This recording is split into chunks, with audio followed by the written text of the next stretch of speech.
Welcome to our top 10 rookie ladder rankings so far in the season. Not best players overall or top 5 in 5 years from now. It's who has been the best top 10 so far. And I got my boy Robert, as always, to break it all down. I'm going to go first, Rob, and then you give me your number one and we talk about it. And I'm sure number one is the same. But I got Scottie Barnes at number one. Who do you got? I got Cade. I'm just kidding. I got Scottie. I got Scottie number one. We both got it. Right. So Scottie Barnes has been spectacular on so many levels. He came in with so many questions about his jump shot and he can't score. He wasn't a starter at Florida State. Well, guess what? Y'all must have not watched the film because this kid is the real deal and he's been doing a hell of a job for the Toronto Raptors. He's just a different type of beast, man, and I love it. I love him. I think he's great. I understand why a lot of teams might have slept on him in the draft. There's definitely some element of, the pre-draft hype was he's a 0-level scorer. Well, he's been elite in the mid-range. I think that's sort of unexpected. I think that he's been absolutely elite around the rim. And again, we talked about it in yesterday's video. Even his bad games are good games at this point. And it's kind of crazy to get to a point where a guy going 14 points, 9 rebounds is a bad game suddenly. Like this, he's raised the bar on what the expectations are. He did have that thumb injury. He's come back from it. Hopefully he recovers. Hopefully he doesn't bang it up again. I know that he came back a little soon. But yeah, from what we've seen so far, it's really him and Evan Mobley. And there's a big, big gap after that. Absolutely. And number two, Evan Mobley. Those two is 1A, 1B. You can swap those depending on what side you're on, right? But I think if you just look at strictly statistics and overall accomplishments so far, Scottie, edges him by a little bit because Evan has fell off a little bit off in terms of stats, but he still impacts the game even without having great stats. So both guys have been excellent at 1 and 2. I'm sure you have him at number 2 as well, right? We just watched him just flat out ball.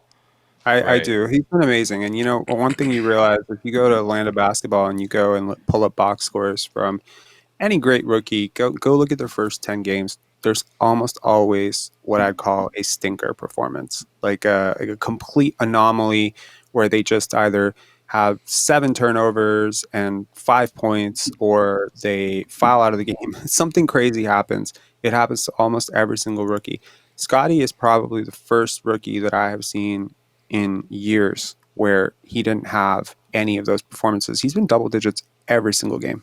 And he's not the primary option. And he's not getting 25% usage. So Evan Mobley and Scottie Barnes are actually the most impressive thing about these guys is that they are not the center point of their offenses.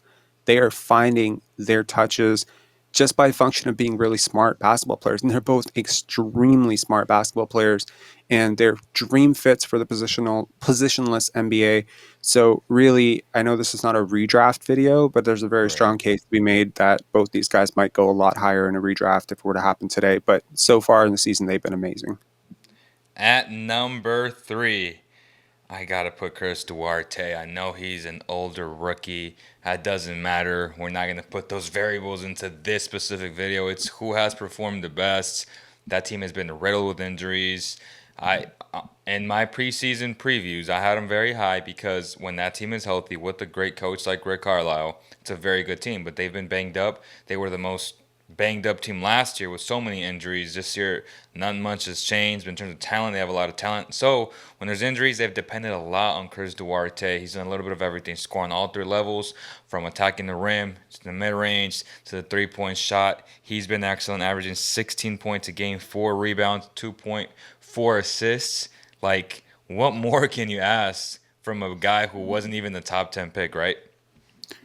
I think Duarte's been awesome, but he does have the benefit of playing under a really good coach, number one, and Rick Carlisle, who's really empowered him and put him in the right places.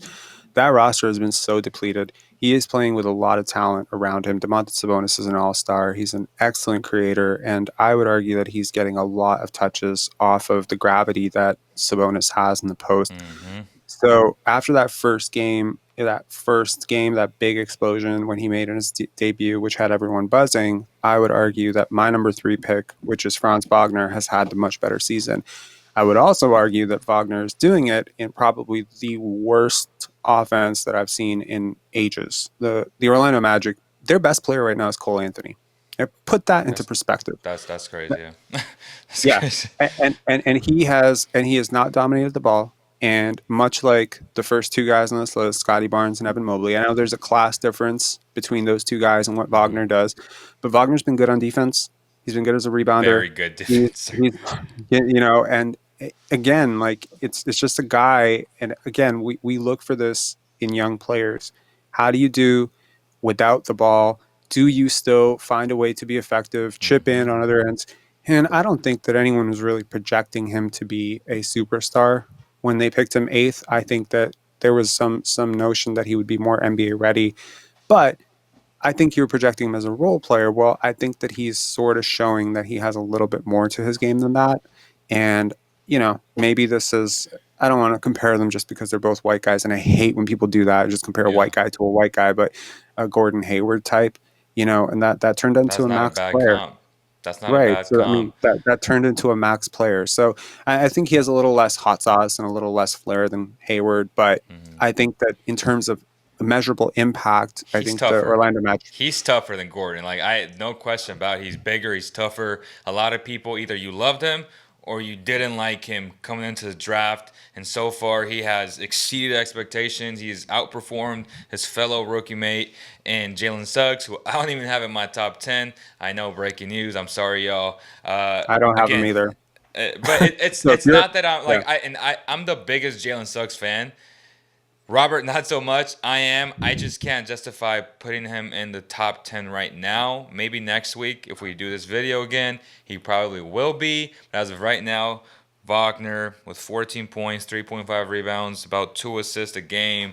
He's doing it all with not having the ball in his hands. Like this guy is doing it off ball actions. He's cutting to the rim, pump fake, floater, in transition, guarding excellent. Like he's such a good player, yeah. which is why I have him at number 4. He's So going to be so yeah, great once they get Jonathan Isaac back. And I oh my love Jonathan God, Isaac. You love so me Jonathan Isaac too. as well. Jonathan Isaac and Franz Wagner are such an awesome 3-4 pairing. I hate saying this, but like I'm a Magic fan Yeah, because of Wagner and what Isaac bring. great And it's just kids. unfortunate that I have to also watch Jalen Suggs and Cole Anthony in the background. That's not unfortunate for me, but okay. So I got Franz at 4. We already broke him Yeah. down. Who do you got in number 4? I got Chris Duarte, so we just Okay, flip. so We just we flip flop. swapped We those already two. talked about him. At Yeah, number 5, I got Josh Giddey. What about you? I got Josh Giddey. Yep. Okay, so Josh Giddey's been really good. Again, you either really liked him or you didn't like him. He's been exceeding expectations. Shea Gilgeous-Alexander's having a great season. He put his team on his back against the Lakers twice, so they got the Lakers number for sure. Giddey had good performances there. I like his playmaking ability. The kid's a big kid. He's not the fastest, but the guy knows how to get to wherever he needs to go to. He's playing at his pace, which is very special for a rookie. You know what? This is exactly what I think that NBA scouts sometimes when they're looking at athleticism, when they get Mm-hmm. obsessed with vertical jump and things like this. I think this is a very dated way to look at athleticism. When I see a guy like Josh Giddey, and I'm not comparing him to Luka Doncic, believe me, Right. I'm not. But when I see guys like this, when I see guys who are deemed to be less athletic, like basically when you see Josh Giddey's scouting report, it was a kind of a running meme that so basically the scouting report says he's not good at basketball because it said he's a weak shooter, weak passer, weak rebounder, weak defender. That's It's like so crazy. you're saying he's basically bad at basketball. And I think what you're seeing is that if you're a jumbo playmaker, and you and I would probably agree that's probably the most valuable player type in the NBA, Ben Simmons, Giannis Antetokounmpo, Mm-hmm. LeBron James, is the Yep. most absolute. And I'm not saying that Josh Giddey is that, but what Josh Giddey can do is he can see over the defenses, extremely cerebral player, very smart. He's not necessarily he's not one of those guys who's just putting up empty stats on a bad team. Right. You know what I mean? I understand that the Oklahoma City Thunder are not going to win a lot of games this year, but he is a guy that you could very realistically right now see. playing 20 minutes a night for the Golden State Warriors and I'll doing take well. 10, 6, and 6, right? Like, he may not be averaging 10, 6, 6 on the Warriors, but he'd be averaging like 8, 5, and 5. I truly believe that. He probably would. And it's Yeah, just again, it's just about like where do you find your angles? So again, like with athleticism, with a guy like, with Josh Giddey, people saying, well, he's not the most athletic guy. It's like, yeah, but what he does, he finds angles. He knows how to use his correct. body. He knows how to shield the defense. He has good hand-eye coordination. All of these things have to matter. I mean, it's not all about being a pogo stick and being able to jump out of the gym. This is not high jump competition. This is Right. basketball, Basketball. right? So a guy like Luka Doncic, sometimes, and it's kind of ironic because I think this contrasts really well to Cade, right? And when you're watching Cade play in Detroit, you're often seeing that when he jumps into a double team or whatever, he can't see over it. Well, Josh Giddey having those extra 2, 3 inches, he can see over it. It's just not necessarily as easy to cram him. So I think that those inches pay off. He's not very long, so I was a little bit worried about his defense coming into the NBA because he's not the most fast player, and he's also not. He doesn't have that length. Yeah, But just because he's playing point guard, he has just enough length and height to stay in front of his matchup. And again, intelligence, right? Joe Ingles, right? You don't have to be the fastest guy. You can just yeah. be the smart. You can be a really smart guy. So another Aussie guy, Joe Ingles, and yeah, so yeah, I'm really. I think the Oklahoma City Thunder made the right pick at number 6, So we despite have the all the exact critics. same players. We have exact same players in our top five. I think this is where we'll change it up a little bit. At number 6, I got Jalen Green, averaging almost 15 points a game, 3.5 rebounds, almost 3.5 assists. He's showing me a lot more in terms of his playmaking ability. That was one of his big question marks. The types of shots that he was taking in high school, and then he got a little bit better with that at the G League with the Team Ignite. But again, the Rockets are going through a rebuild phase. Just they're going to lose a lot, but I've been impressed with how competitive they've been. Same with the Oklahoma City Thunder. Like, both these teams are deemed as bad teams because of their record, but if you actually watch them play, they've had leads in almost every game, and they've lost them because they don't have the experience to essentially execute down the stretch. And when you play better teams with better talent and with more experience, they know how to close out games. So I'm liking what I'm seeing from Jalen Green so far. He has superstar running all over him. He's going to be one of the best scorers in the NBA for a long time, barring injury. He's a freak athletically. I really like what I've seen so far from him. Who do you have on number 6? I also have Jalen Green. This is Okay. this is very anticlimactic. Right. I hope we start Okay. deviating more after this. Yeah, I also have Jalen Green at number 6. I think he's a very special scorer. Obviously, he's box office, right? I Yeah. think that's a He's sort of box office. underrated. It's a very underrated part of NBA rookies is the hope that they provide to a fan Right. base, and I think that those minimal explosions, even if they're 30 points, the 8 for 9 3 point, the 3 point game that he had, 24 points here. Yeah, it's tough right now, right? There are a lot of shooters out there, a lot of perimeter players that are struggling field goal percentage. I mean, his other top, the other guards picked in this draft, Suggs, Cade, have struggled more than him. So it's going to be an adjustment. I don't think that the shooting splits are going to be nearly as bad at the end of the season. I think he's going to simmer down. He's going to settle down a bit. I really like his mentality and I like Yeah. his aggression. As a scorer, I like his aggression. And again, to harp on the point that I made about Giddey, he also finds a ton of space. Like Jalen Green finds so much space, but unlike Giddey, he's not just finding it because he's an intelligent player, which I think that's an underrated part of Jalen Green's game. He is an intelligent player. He really learned, he knows angles, he knows how to contort his body, he finds space. And I think that as he gets a little bit stronger and that experience comes and he probably gets better players around him, I think he's going to be unstoppable. I really do. I don't think that his season is off to the start that he would like it to, or maybe Right. Rocket fans would like it to be. But I think that the good parts have been just good enough that you can see the talent and it's so visible. Yeah. At number 7, I have Davion Mitchell. He's been so impressive defensively. He is the culture changer, the culture driver the Sacramento Kings have needed for a long time. He's a true dog. When people say, "Oh, he a dog," well, that man is a dog. He a pit bull. So at 10.6 points a game, which again is impressive. Like, he's been good offensively. 2.2 rebounds, 3.6 assists. That's overshadowed by his excellent on-ball defense. Like De'Aaron Fox said, he's already a top 5 on-ball defender because he's just so relentless. The way he moves his hips is second to none. I've never seen it in my life, and I've been watching basketball for a long time. I've been covering this game for a long time.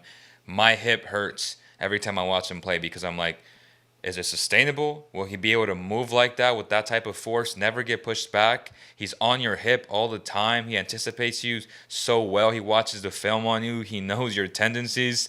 The guy's a freak, man. I've been so impressed with Davion.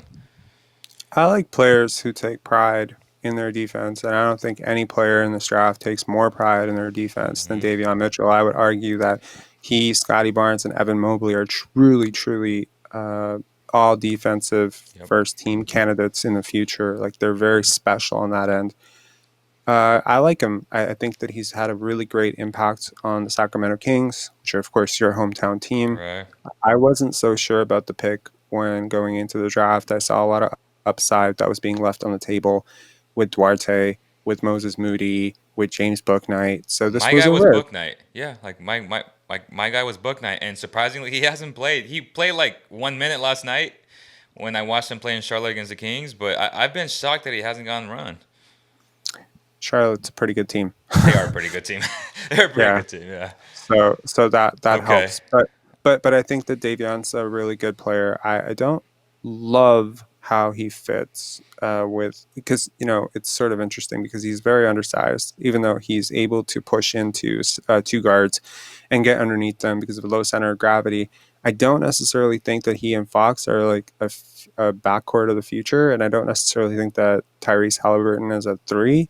So one of those guys is always going to be a bench guy, and if that's Davion Mitchell, then I don't think that spending a ninth overall pick on a sixth man is a terrible investment. Yeah.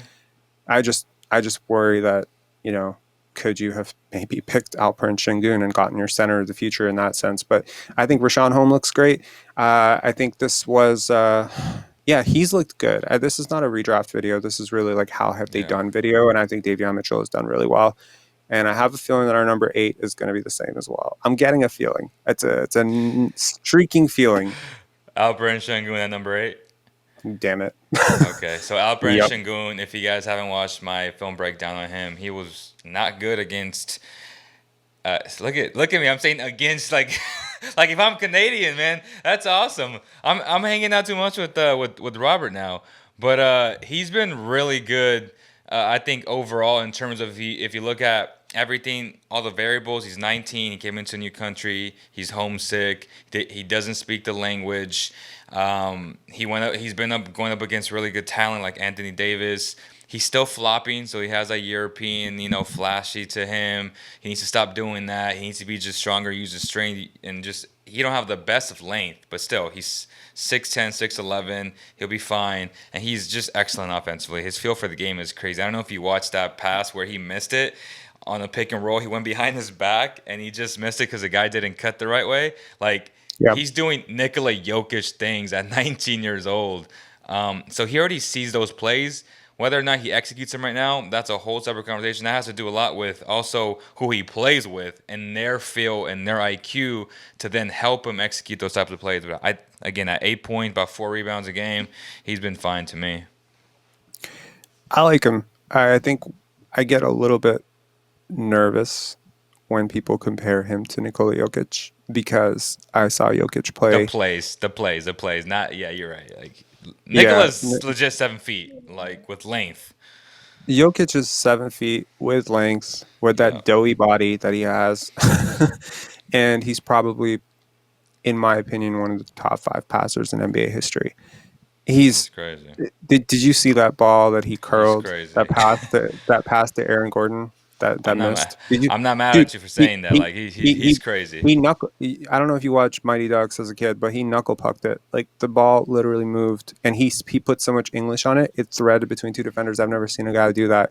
So I'll be a little bit nervous about comparing anyone to Nikola Jokic. It's just a player comp that I really hate every single time I see a big man who can make a couple of passes. Right. But Sengun, the reason that I like him, number one, I noticed in his pre-draft interviews, even though they were having to be translated, I have Right. some Turkish friends, that could Mhm. listen to him, and they said it seems like he's not one of those guys who just got pushed into basketball because he was big. He seems to really love the game. Yes, he does. Number one, I liked about him. Number two, I think he's been productive given how ball dominant his guards are. Right? They're not Mm-hmm. exactly the most pass friendly guards in the world. They're Yeah. very ISO heavy, looking for their own offense. Not always the easiest to find touches as a big man in that type of offense. Number three, I like his attitude. There is a certain nastiness to him and a Mm-hmm. certain just anger and aggression that he plays with that I have come to really admire in young prospects. Almost the worst thing that I just the thing that I hate almost in any young prospect and is timid. I don't like players who are timid and players who are shy and players who just shrink into corners. I like players who go out and fight. And whether it was Scottie Barnes ragdolling Jared Allen last night, which was just the funniest clip I've seen, or whether it was even Precious Achua with that frustration dunk, or whether it's Alperen Sengun and how hard he just hits guys and how he pushes and uses his body. I Right. think that just bodes really well for how they're going to grow. So I think, yeah, as well as he's played, I think he can play even better. At number 9, I got Bones Highland, backup point guard for the Nuggets. 7.6 points, 1.4 rebounds, 2.2 assists. I think he's shown a lot of playmaking ability. Hanging out and being around a guy like Jokic is going to help you improve your IQ. He's been good going downhill. I just like him. He's been a very good basketball player, in my opinion, for them. Shooting 36% from beyond the arc. I can't say anymore because the guy wasn't like a coveted pick per se, but these are the type of kids who like the Raptors, the Heat, like those Spurs, like the good organizations like to find. And the Nuggets have been pretty good about things as of late. So, shout out to them. They found themselves a nice piece, a rotational piece on a championship contender team. So that's a really good thing. Given how much money that they've invested in their top Right. three guys, top four guys, Yeah. I mean, they're capped out for life with those four guys for the next 3-4 years. So they Facts. better be finding some steals in the draft to round out that rotation because it's going to be hard to build around Michael Porter Jr. making a max So, contract. so My that's who number I have at nine, number 9. Yeah. that's who you have at number 9. I like Bones Highland, but no, at number 9, I got my hometown guy, Delano Banton, I'm who not you mad at just you. did a video on. And I think that the most impressive thing about Delano Banton being at number 9, not Hmm. only that the Raptors are a winning team, not only that he has ousted a former All-Star who's making $20 million out of the rotation, I think the most impressive part is that maybe 3 months ago, it would be hard to make a case that he should even be drafted. For sure. And a month ago, it would be hard to make a case that he would get a single minute in the NBA. So I think what you're seeing with Delano Banton is an extremely coachable guy who is well beyond his years in terms of maturity and humility. And I listen, when this guy talks, I listen. Hmm. Is one of those guys you can't help but listen to. And there's so much humility and dreams. I don't want to get too romantic Right. about this, but there's so much emotion to how hard he's pushing. And I think that the secret sauce for the Raptors has been Earl Watson, Coach Earl Watson. Right. And he has every player, whether it's Pascal Siakam talking about how Earl Watson is opening his eyes in terms of how he sees the court. I'm telling you right now, mark it here. May this be the first time you hear this on the internet. Within 2 years, Earl Watson is going to be a head coach in the NBA. He is really freaking good. Okay. And Delano Banton, the whole thing in Summer League was they told him push, push, push, push, push. Like push the tempo. You have to change the tempo. And he did. And he's been remarkably efficient. He gets to the rim. I mean, what? He had nine minutes yesterday. He had 11 points. I mean, this guy is a spark plug if there ever was one. He's constantly hustling. His contests on 3-pointers, and this is a weakness for the Raptors. They give up open threes all the time. Not when Delano Benton's on the floor. This guy is contesting threes, and you know what? When we talk about like measurables, Right. a 6'9" point guard with 6'10" ish wingspan should be a lottery pick. It really should. And I know that you've said you and I have gone back and forth on this on whether or not Delano Banton would be a lottery pick if he'd gone back to college next year, and you seem to think no. And Yep. I seem to think possibly. But I think it doesn't really matter whether he He's would here have been next now. year or not, because He's here he's here now, and now. and He's here again, he's now. a hooper, bro. Like he's legit He's 6'9". he is 6'9", and I think that he benefits from the exact same thing. Going up a level benefits one type of player more than any other type of player, which is Space. long, quick players. LeBron Hmm. James would be a worse college player than he was an NBA player. I guarantee it. There's less space for him to operate. So big playmakers, jumbo playmakers. You look at Giannis. And people wonder, how did scouts miss this guy in Greece? When you actually go back and watch his games in Greece, you see how small the court is where he was playing. And you see why a player like that might struggle against double and triple teams, because he's just so big. He's bigger than the court, basically. So a guy like Banton, I think he would struggle in college naturally. There's just isn't enough space for him to attack the Yep. gaps. But in the NBA, he's attacking gaps left, right, and center. He's had great finishing at the rim. If he can get that shot down, I mean, the Raptors have their future point guard, and he's amazing. Right. Yeah. I love it. I love it. So at number 10, I got Banton. Again, we just talked about him. He's solid. 5.3 points, 2.3 rebounds, 1.1 assists in limited minutes. That's pretty good if you ask me. So who do you have at number Yeah. 10? I got Cade. I got Cade. Talk to me Four about games. that. Yeah, I got Cade 4 games in. So yeah, so we know that he has gotten off to probably the worst start of any first overall pick since Anthony Bennett. I know that the shooting splits look horrible. But one thing that I have noticed with Cade, and he's been turnover prone, so there's not a lot of good that I can say for him being at number But their 10. So coach you're kind of sucks though, and their offense sucks. That's exactly it. Their Yeah. offense sucks. There isn't a lot of space for him to attack. They have. I want to excuse what he's going through a little bit as well, because I've watched as many Pistons games since Cade's come back as I've watched Raptor games. Yeah. I've watched both teams almost equally, because I'm very, very curious to see what Dwayne Casey, our former coach of the year, Dwayne Yeah. Casey, who I'm very, very, very happy left, has been doing with Cade. And one of the things I'm noticing is that fit with Killian Hayes in the backcourt is just awful. Last night, Josh Jackson played, and I think Josh Jackson isn't an NBA player. So it's like when you look up and down that You don't think roster, he's an NBA player? He's an NBA Josh player. Jackson, Yeah, he's an NBA barely. player. He started last night and played 31 minutes. He's not a starter. He's not a rotation Oh NBA no, player. If he was on he's the not a Raptors, starter. he'd be outside the rotation. So I don't think Josh Jackson is a guy that necessarily spaces the floor. Sadiq Bey has struggled a lot. But Isaiah Sadiq Stewart's Bey has been good. struggled because of Coach Casey. Like he put like dude like Sadiq Bey is a hooper. He's a very good basketball player. He is a very good basketball player. I was very high on him. But yeah, Casey's got this 1 in, 4 out offense where guys just sort of stand out on the perimeter and launch shots. Yeah.